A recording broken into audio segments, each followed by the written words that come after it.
Olá, queridos e queridas da EJA, da quinta fase da EJA, do Centro de Mídia de Educação do Amazonas. Eu sou o professor Josino Malagueta, de História, e convido vocês a fazer essa caminhada comigo aqui nesses caminhos da história. Mas, antes de iniciarmos a nossa caminhada, vamos então para o objeto de conhecimento da nossa aula. A aula de número 44 tem como objeto de conhecimento o Brasil na nova ordem mundial. E aí, como detalhamento, nós temos governo Collor, governo Itamar Franco e governo Fernando Henrique. Vamos lá para a nossa aula?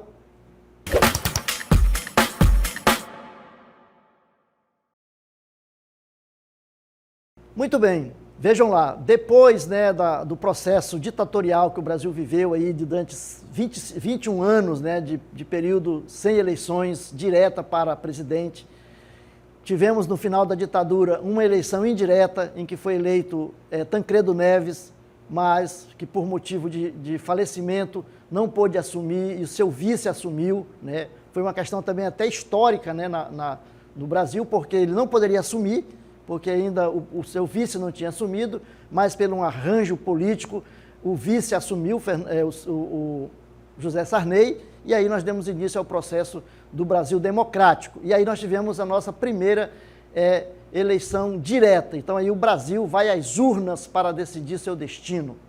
Você vale o seu voto. Vamos lá então ver como é que se deu esse processo durante aí esse período de democracia no Brasil. Então o Brasil de 1989, o retorno à democracia. A gente vai então ter pela primeira vez um presidente eleito, né, pelo voto popular, né, onde as pessoas vão à urna e elegem o seu presidente, escolhe, né, o presidente. Então, quem foi que saiu aí na frente? Fernando Collor de Mello, era um rapaz novo, né, que tinha um discurso bonito, aí, ele ficou conhecido como caçador de marajás, né, e tinha todo aquele aparato da mídia e das elites nacionais para elegê-lo, né? Ele então foi construída essa figura desse político caçador de marajá, que vai então enfrentar nas urnas e vai então se eleger. Então nós vamos ver lá, Fernando Collor de Mello foi o primeiro presidente da República escolhido por eleições diretas depois de 21 anos de ditadura cívico-militar. Então a gente vai então... Como é que foi o enfrentamento, né, nesse período aí? O Fernando Collor enfrentou numa eleição apertadíssima e polêmica o sindicalista Luiz Inácio Lula da Silva do Partido dos Trabalhadores, né, o PT. A primeira eleição livre e direta depois da ditadura militar levou muitos partidos a lançarem seus candidatos, onde tivemos 22 candidatos, né, 22 candidaturas concorrendo. Veja, era aquela vontade, aquela sede de participar do processo democrático, não é isso? A corrida, então, a corrida eleitoral, nessa corrida eleitoral se destacaram aí Leonel Brizola, né, um político gaúcho, lá da época, né, da era Vargas, porém, quando ele voltou do exílio, ele foi para o Rio de Janeiro e montou sua residência eleitoral, aí, o seu domicílio eleitoral no Rio de Janeiro e concorreu, foi governador do Rio e concorreu aí à presidência da República. Depois tivemos Ulisses Guimarães, que foi o grande baluarte da Constituinte, né, aquele que era o presidente da Constituinte, presidente da Câmara e presidente da Constituinte, que foi o que fez aí o discurso, né, do dia da promulgação da Constituição. Mário Covas, um outro político também importante, paulista, né, lá de São Paulo, que era um político ligado aí ao MDB na época. Aureliano Chaves, um político mineiro, também aí muito conhecido, né, nacional, era mineiro, mas tinha uma influência nacional. Paulo Maluf, né, que foi governador de São Paulo, era uma pessoa muito conhecida, muito polêmica também, mas muito conhecida, né, e era um deputado também, deputado federal. E o Lula, né, o Luiz Inácio Lula da Silva, que era aí um metalúrgico que tinha surgido como liderança nacional a partir das greves do ABC, né, conseguiu aí reunir muitos trabalhadores, fazer greve na época da ditadura, foi preso, né, durante a ditadura, mas ele surgiu como liderança, fundou um partido, né? Nessa época ele fundou um partido dos trabalhadores, juntamente aí com os intelectuais, com a própria Igreja Católica, né? O pessoal das comunidades eclesiais de base, os grupos mais progressistas da igreja, criaram então um partido que foi então para concorrer às eleições também. E aí Fernando Collor e Lula disputaram a presidência no segundo turno das eleições. Sempre a partir daí da Constituição nós tivemos a eleição em 2 turnos, né? Quando o candidato não consegue 50% mais 1 dos votos, então vamos para o segundo turno. Então sempre para você ter uma eleição mais disputada. Então no primeiro turno você tem vários políticos que concorrem, cada um trazendo a sua plataforma de governo, suas propostas de governo, aquilo que eles pretendem fazer no país, né? Para melhorar as condições de vida da população, na educação, na moradia, nos transportes. Então, eles se colocam aí para a população. Então, faz-se a eleição, primeiro turno, e aí os mais votados, os 2 mais votados, eles vão para o segundo turno. E aí, no segundo turno, foi Collor, né, com o Lula, uma eleição disputada e também polêmica, né? E o Lula perdeu para o Fernando Collor aí por uma margem muito pequena de votos, né? 500 mil votos. Né? Então a eleição se deu aí dessa maneira. E aí nós vamos trabalhar um pouco aqui sobre o governo Collor. Né? Como é que foi o governo Collor? O Collor assumiu o governo do Brasil no dia 15 de março de 1990. Então, ele, como já falei, era um rapaz novo, né? Era um jovem, né? Jovem político. Não era conhecido nacionalmente, né? Ele foi governador, foi deputado, mas também foi governador de Alagoas, né, um estado do Nordeste brasileiro, e que, como eu já falei para vocês, ele teve aí uma influência muito grande da mídia, né, da mídia corporativa, né, do nacional, e que trabalhou a sua imagem. E ele foi, então, aqui entre aspas, né, foi vendido, né, como aquele jovem que era um político honesto, sério e que ia caçar os marajás, né? Então o discurso dele era caçar aqueles marajás, aquelas pessoas que viviam aí de forma, se beneficiando dos recursos públicos, né? Do erário público. Ele vai então caçar os marajás. Esse é o discurso que ele traz aí, muito jovem, né? Então elegante, e aí as pessoas... Ele foi, então, aí trabalhado bastante pela própria mídia, na mídia corporativa, que vai, então, trazer essa personalidade. Então, o país vivia uma forte crise econômica e uma inflação muito alta, mas a população depositava grandes esperanças no novo presidente. Então, ele vai ser eleito, vai ser empossado e tem aí toda uma estratégia, né, de marketing, né, que ele vai para a rua, ele é um candidato um presidente, quer dizer, que faz caminhada, que anda de jet ski, né, que passeia, que está sempre ali fazendo corrida, né, fazendo o Cooper, né, fazendo corrida na cidade, aí se exercitando, trazendo essa força aí de um presidente jovem, né, que vai então trazer ali, pujante, que vai ter condição de tirar o país daquela situação que os militares deixaram. Diga-se de passagem, né, a ditadura militar deixou o país numa situação periclitante. Né? O país estava aí numa situação com inflação galopante, né? Não era nem era uma inflação galopante, que não tinha como as pessoas verem o seu salário ali ser consumido, né? Você não podia guardar dinheiro, porque a inflação comia tudo. Né? O supermercado, ele era... Nos supermercados existia pessoas contratadas só para marcar preço das mercadorias. Tinha aquelas maquininhas de marcar preço, né?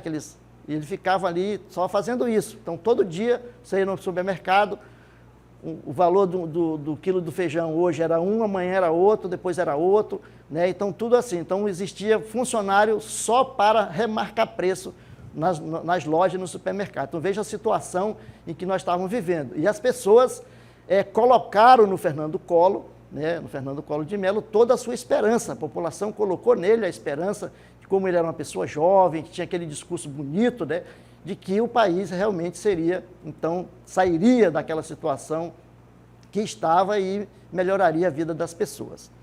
Então, a popularidade do presidente começou a ruir, né? Toda aquela popularidade que ele tinha começou a ruir logo no dia seguinte com o lançamento do Plano Collor. Ele vai, então, reunir o seu governo, vai colocar como ministra da Economia, né, a Zélia Cardoso, se não me engano, agora o nome dela, né, que vai ser a ministra da Economia, e ele vai então traçar um plano Collor que visa, né, tirar o país da situação que está ali, na questão econômica, na questão financeira e toda essa situação aí de calamidade que o Brasil estava vivendo realmente, né, o país estava em situação muito difícil. E aí nós vamos ver agora o que era esse plano Collor. O que ele consistia, né? Então vejam lá, o plano buscava reduzir a inflação e foram editadas várias medidas nesse sentido. Então a primeira medida do plano era congelamento de preços. Professor, o que é congelamento de preços? Vamos botar os preços na geladeira? Não vamos colocar o preço na geladeira nem no freezer. O congelamento de preços significa que os preços vão ficar naquele valor que está hoje. Por exemplo, se um quilo de feijão custava R$3, R$2, vai ser congelado, isto é, não vai poder mais aumentar, vai ficar naquele preço lá que estava, porque como eu já falei para vocês, os preços aumentavam diariamente. Então o congelamento dos preços era deixar o preço naquele valor que estava no dia, que foi editado o plano. Então, congelamento de preço. Depois, confisco da poupança da população. Imagina, né? Você que tinha um dinheirinho guardado ali com toda aquela situação de inflação, né? A situação econômica difícil, você que conseguia guardar alguma coisa, o governo sabe o que ele faz? Ele vai confiscar, ele vai pegar o teu dinheiro, né? E vai dizer, olha, agora você não tem mais esse dinheiro. Vai por 18 meses, esse dinheiro não vai ser seu. Então ele vai confiscar a poupança da população. Esse confisco da poupança visava o quê? Visava a diminuição de dinheiro em circulação. Então, quem tinha aí acima de 50 mil cruzados novos na época, ficaram retidos por 18 meses. Então, você não podia. Por que ele dizia o seguinte? O dinheiro, se tem muito dinheiro na mão das pessoas, o que vai acontecer? Elas vão comprar muito. Se elas compram, vai gerar inflação. É essa a ideia de que muitos economistas têm, de que não pode aumentar o salário do trabalhador, porque se aumenta o salário, o trabalhador vai comprar, e se ele compra, vai diminuir a mercadoria, e diminuindo a oferta de mercadoria, aumenta os preços. Então, gera inflação. Então, essa é a ideia, né? Que alguns têm até hoje, né? Tem gente dizendo que o Brasil de hoje está com problema porque está gerando muito emprego e está aumentando o salário das pessoas. E isso pode gerar inflação. Então, essa é a ideia de que o trabalhador não pode ter dinheiro porque ele comprando gera inflação, né? Essa é a ideia do Collor, e ele vai, então, segurar a poupança das pessoas, vai confiscar a poupança. Isso foi uma situação muito difícil para as pessoas, porque muita gente entrou em colapso, né? Tem gente aí que adoeceu, teve ataque, né? Porque, imagina, você, da noite para o dia, você acorda, dorme com um dinheirinho na poupança, e quando você acorda no outro dia, você não tem mais esse dinheiro, por 18 meses, né? Então, é difícil a situação aí de muitos brasileiros, né? Vamos continuar, então? Aí, ele também fez o confisco de dinheiro de contas correntes dos chamados overnight. O que era o overnight? Eram aplicações que as pessoas faziam, né, que gerava também lucros aí. Você conseguia não perder dinheiro, porque você ia aplicando o teu dinheiro aí, né, e ele fazia render. É aplicação financeira. Era uma forma de aplicação financeira chamada overnight. Depois, ele também vai fazer o reajuste salarial e abertura do país para mercadorias estrangeiras. É ele que diz, né, que os carros brasileiros pareciam mais com carroça do que com carro, né? Porque o Brasil precisava de tecnologia, e ele vai abrir o mercado brasileiro para as mercadorias estrangeiras. Você vai, então, poder importar produtos estrangeiros pagando pouco imposto, porque antes do plano existia aí um fechamento no sentido de que você não podia, se você quisesse importar alguma coisa, você tinha que pagar altos impostos. Ele dizia que isso era ruim porque prejudicava a indústria nacional, porque faltava concorrência, e não tendo concorrência, as empresas elas não investiam em tecnologias. Então, os carros nossos eram carros muito atrasados nas tecnologias. E ele dizia que o carro brasileiro era mais parecido com a carroça do que com um carro. E ele vai, então, abrir, né, o mercado para as mercadorias estrangeiras. Isso, a princípio, foi bom, né, porque também os carros brasileiros começaram a melhorar as suas tecnologias e o carro passou a ter, nós tivemos carros melhores, com mais conforto e tal, né? Muito bem. Porém, essa situação do confisco da poupança, né, do confisco das contas correntes de dinheiros em overnight, né, isso gerou uma situação de crise, né, da população, e a população foi, então, perdendo aquele primeiro momento que tinha de deslumbramento com o presidente. Eles vão, então, passando agora a ter um momento de reação, e o povo, então, vai para a rua e vai pedir o seu impeachment, né, o seu impedimento. O povo vai pedir o impedimento do Collor. Então, o governo Collor chega ao fim, o impeachment, né, que significa impedimento. Ele vai ser, então, destituído do poder da presidência. Então, apesar do confisco do dinheiro da poupança, da conta corrente overnight, a população ainda continuava anestesiada, talvez com a esperança de que as coisas ainda pudessem entrar nos eixos. Ainda tinham esperança. Porém, com as notícias de corrupção envolvendo o governo, a situação começou a mudar. Não é isso? Então, as pessoas vão agora ficar, né, com o Collor de Mello aí, achando que ele não está nada bom, porque aquele camarada que tinha aquele discurso de caçador de marajá, que vai caçar os corruptos, que etc e tal, em maio de 1992, o próprio irmão do presidente Collor, Pedro Collor, o denunciou por corrupção, fato que levou a uma CPMI. Professor, o que é uma CPMI? É uma comissão parlamentar mista de inquérito. Por que é mista? Porque vai ter senadores e deputados federais que vão compor essa CPI, essa comissão, que vai então investigar aí que o governo Collor.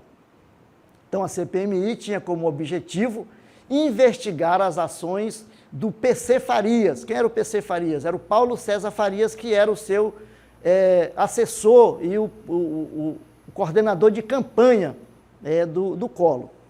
Então, isso aí vamos começar então essa investigação. A descoberta do esquema de arrecadação durante a campanha levou os parlamentares a pedir o impedimento do presidente Collor. Ele vai, então, ser impedido de governar. Fragilizado, o presidente conclama a população para sair às ruas em seu apoio, mas o efeito foi contrário. A manifestação aí dos chamados cara pintadas. Ele vai dizer, olha, gente, amanhã todo mundo vistam verde e amarelo e saiam à rua para me dar apoio e tal, porque estão querendo me derrubar. O que aconteceu? Os cara pintadas saíram à rua de preto, né, e com os rostos pintados de verde e amarelo. A população, os estudantes principalmente, a juventude foi para a rua, e isso fragilizou ainda mais o governo. Collor foi afastado provisoriamente, assumindo Itamar Franco, seu vice-presidente. A Câmara dos Deputados aprovou o impeachment do presidente por 441 votos por 38, e o Senado 76-3. Né? Eu, nessa época, assisti, né, aí de camarote na televisão, passou, aí você ficava assistindo, e aí esse momento foi um momento assim, tipo quando tem jogo do Brasil, né? O pessoal soltou foguete, etc., né? No dia do impeachment do Collor. O presidente renunciou antes, mas mesmo assim sofreu impeachment. Ele renunciou, por que ele renunciou? Ele renunciou para não perder os seus direitos políticos, né? E aí, se ele fosse impeachmentado, ele perderia os direitos políticos. Se ele renunciasse, não. Mas assim mesmo, a Câmara, né, a CPMI, o Congresso o impeachou, né? E ele então perdeu o seu mandato e ficou aí 8 anos sem poder concorrer a um cargo eletivo. Muito bem, então como ele saiu na metade do governo, quem vai assumir o governo é o seu vice-presidente, que é então o nosso mineiro Itamar Franco, né? Quem foi Itamar Franco?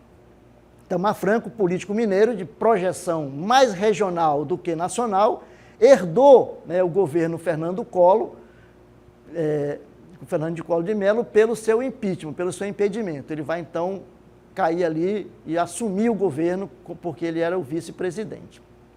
Itamar Franco assumiu o governo do Brasil no dia 29 de dezembro de 1992. Então, a partir daí, começa um novo governo com um novo presidente, que é o Itamar Franco. Então, vamos ver um pouco do governo Itamar Franco. Itamar Franco tinha como missão debelar uma crise política com uma inflação que batia os 1.109% ao ano. Vocês já imaginaram o que é uma inflação de 1.109% ao ano, né? A gente tem inflação de 3, 4, 5%, né, ao mês, 2%, né? E a gente já sente a dificuldade, né? Imagina uma inflação de 1.100, mais de 1.100%. Uma situação que foi herdada dos governos da ditadura militar, não nos esqueçamos, porque tem gente que muitas vezes elogia e diz que os governos militares foi isso, foi aquilo, foi a salvação do Brasil, etc., mas esquece que eles deixaram o Brasil com essa inflação aí desordenada, né? Uma inflação galopante. Apesar dos inúmeros planos econômicos, teimava em persistir, né? Vários presidentes tinham entrado colocando plano A, plano B, mas não conseguiu debelar a inflação. Depois de passar por 3 ministros da Fazenda e não ter conseguido amansar a inflação, aí o dragão da inflação, Itamar Franco, entregou o ministério para Fernando Henrique Cardoso, conhecido como FHC. Então, a FHC vai, então, juntamente com a equipe de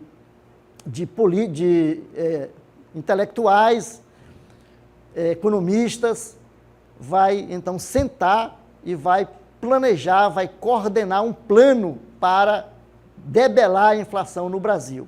O Fernando Henrique vai então fazer o chamado Plano Real, não é isso? Plano Real, que é um plano do Itamar Franco. Muito bem. O Plano Real foi o maior feito do governo Itamar Franco. Liderado por FHC, uma equipe de economistas com autonomia para trabalhar, colocaram em prática um plano econômico sem políticas de choque, como, por exemplo, a política do Collor, que foi de confiscar a poupança e etc., né? Ele vai, então, fazer um plano aí que vai conseguir, segundo eles, nós vamos agora debelar a inflação com esse plano chamado de Plano Real. O Plano Real foi implantado em 3 etapas, ao longo de 1993 até 1994. Ele foi paulatino, né? Até chegar no seu final aí e conseguir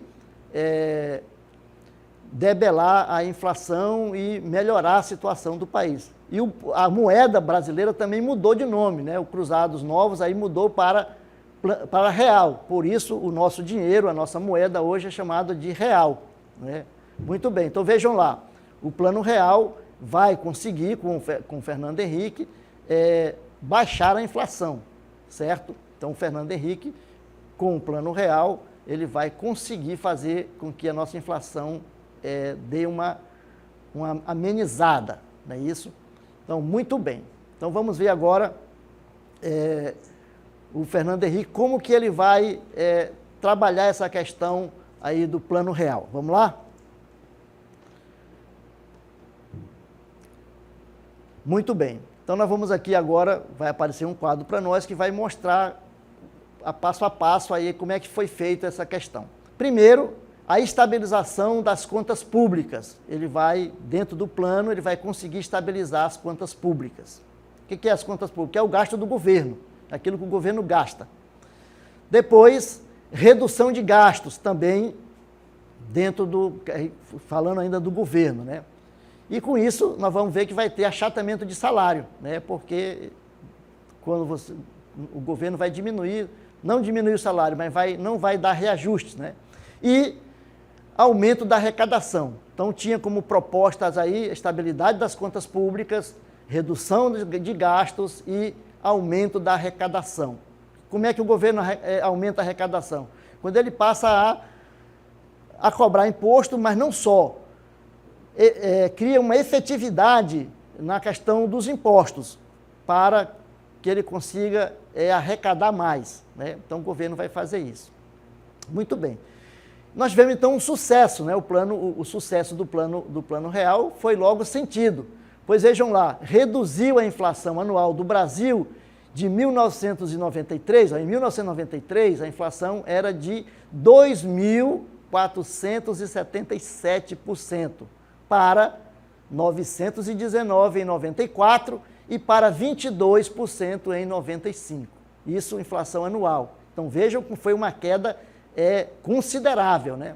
Você sair de 2.477% para 900 e para 22% em 95 é um feito considerável. Então o plano teve aí realmente sucesso. Então Fernando Henrique teve um sucesso aí no seu plano, certo? Muito bem. Vamos então, continuando, vamos falar do próprio Fernando Henrique como presidente, né? Ele, depois que terminou o governo do Itamar Franco, como não tinha reeleição naquela época, o candidato do governo foi o Fernando Henrique. Vamos ver quem é essa pessoa? Fernando Henrique Cardoso, conhecido como FHC, é um intelectual, sociólogo e cientista político brasileiro, professor, né, aí da universidade. Fernando Henrique Cardoso, vamos lá. Fernando Henrique Cardoso, conhecido como FHC, então ele foi exilado para o Chile como exilado político na época da ditadura e depois na França, durante, né, o período militar, ele foi exilado, foi banido do Brasil. Mas o quê?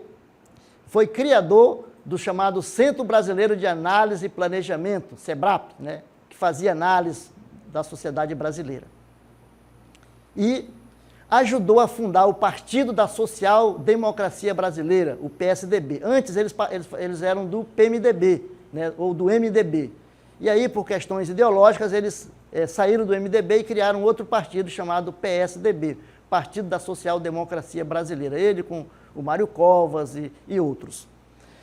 Disputou a presidência com Luiz Inácio Lula da Silva, que era o favorito, mas FHC venceu as eleições e assumiu o governo em 1994.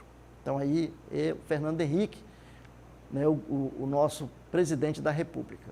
E aí nós temos nesse novo slide, nós temos aí um resumo de tudo aquilo que nós já falamos, tá bom? Muito bem. E aí, o governo de Fernando Henrique. Como é que foi o governo de Fernando Henrique? FHC governou o Brasil de 1994 a 2002, somando 2 mandatos presidenciais. No meio do primeiro mandato, ele criou uma lei, né, uma emenda constitucional, que o presidente podia ser reeleito. Então, ele instituiu a reeleição. Muito, muito conturbado, muito criticado, essas questões aí, mas isso não vem ao caso agora. Nesse período, se empenhou em estabilizar a economia, mantendo a inflação sob controle. Criou um plano de privatização de empresas estatais, né, vendeu muitas empresas estatais, como, por exemplo, a Vale do Rio Doce e outras, né. A estabilização da economia rendeu ao funcionalismo que passou por um arroxo salarial danado, né. Os funcionalismos não tiveram aumento, não teve aumento durante muito tempo, certo? Muito bem. FHC recebeu aplauso do setor liberal da economia e críticas dos setores mais à esquerda, que almejavam por mais investimentos na saúde, na educação, na moradia e na alimentação. E problemas que serão resolvidos em partes nos governos posteriores. Então, Fernando Henrique teve muita crítica porque, apesar de ele ter conseguido debelar a inflação, ele arrochou o salário do funcionalismo público, principalmente. Não é isso? Gente, a gente fica por aqui, espero que vocês tenham gostado e até uma próxima.